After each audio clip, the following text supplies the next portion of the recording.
Hey everyone, and welcome! Today we're diving into the story of Botswana, a country whose name is almost synonymous with diamonds.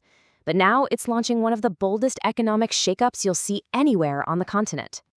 And this is the big question, right? How do you change course when your entire national identity and economy have been built on one single, sparkling commodity?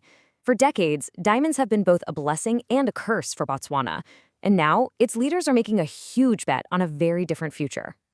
So here's how we're going to break it down. First, we'll look at the economic crossroads Botswana is standing at right now. Then we'll get into the details of their massive transformation program, including a super high-stakes move they're calling the Diamond Gambit. And finally, we'll look at the ultimate goal, building a future that goes way beyond diamonds. All right, first up, to really get what they're trying to do, we need to understand the problem they're facing. And in the eyes of the new administration, it's a system that's been broken for a while. Yeah, the country's new leader, Duma Boko, didn't pull any punches.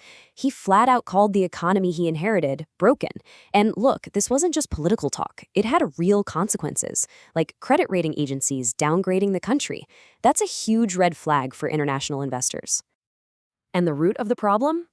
It's what economists call a mono-sectoral economy. Basically, it's a fancy way of saying they put all their eggs in one basket, and that basket is diamonds. So when the global diamond market catches a cold, Botswana's entire economy gets the flu. That credit downgrade, it was a direct result of being way too dependent on one thing. Okay, so if the system is broken, how do you fix it? Well, the government has rolled out this huge master plan called the Botswana Economic Transformation Program. Think of it as a powerful prescription to cure that deep-seated dependency. The plan really boils down to three main pillars: getting agriculture back on its feet, building out modern infrastructure, and making a massive push into digitalization. And they see that last one, digitalization, as the central pivot point for, well, everything. It's their key to unlocking the potential of a young, tech-savvy population. And they've got a brand new, pretty radical tool to make this happen: a sovereign wealth fund. Now, this isn't just some national piggy bank. It's designed to be a powerful engine for actively managing and growing the nation's wealth for the long haul. And this is where it gets really different from the old way of doing things. For years, all that diamond money just went into paying the day-to-day bills, what they call consumption. This new fund? Nope. It's all about investment. It's going to take over the state-owned companies, stop the endless cycle of bailouts, and make smart investments at home and even overseas, in things like ports and refineries. Now, a huge, and I mean huge piece of this whole transformation is tackling the country's state-owned companies, which, to be blunt, have been a mess for a long time. Companies like Air Botswana have been a massive drain on the government's budget, and this new plan is going right after them.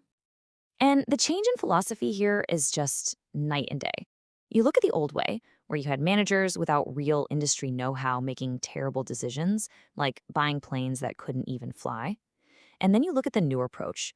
Bring in deep domain experts who make smart, experience-based moves, like just leasing planes when you actually need them. They're not just swapping out the people. They're completely redesigning the machine. Take Air Botswana, for example.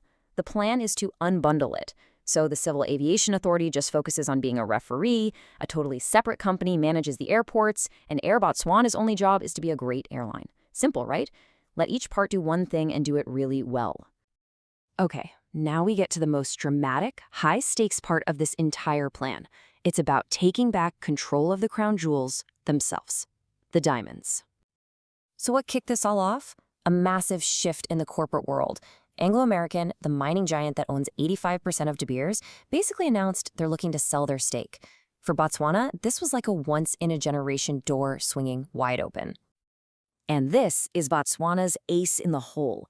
A massive 70%. Let me say that again. 70% of all the diamonds De Beers sells come from just two mines in Botswana. They're not just some junior partner. They are the heart of the entire operation. So what's the end game here? It's not about getting a slightly bigger piece of the pie. No, they want the whole company. Botswana, which only owns 15% right now, is making it very clear they're aiming for a controlling stake, over 50%. They want to be the majority owner of De Beers.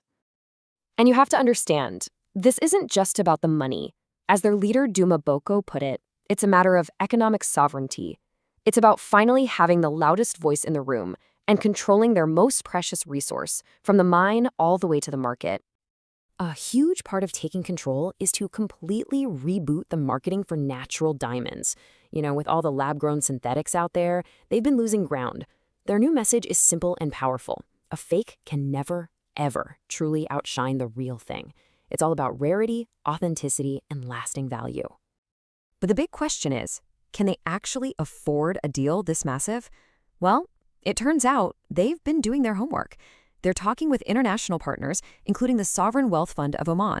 They've got pledges from Qatar, and they're even talking about teaming up with other diamond-producing countries like Angola. This isn't just a wish.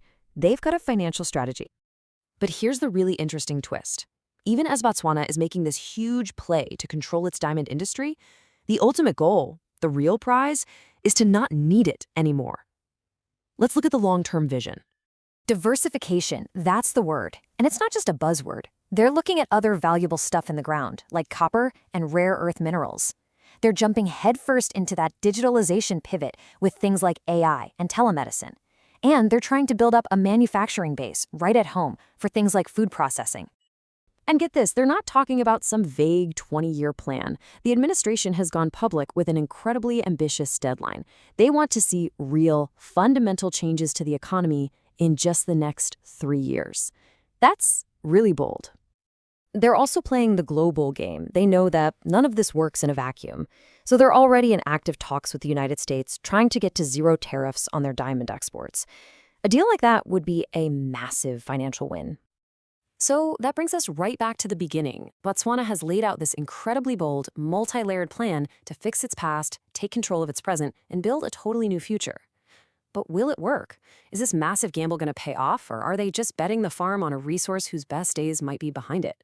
It's a huge question, and you can bet a lot of other countries are watching it very, very closely.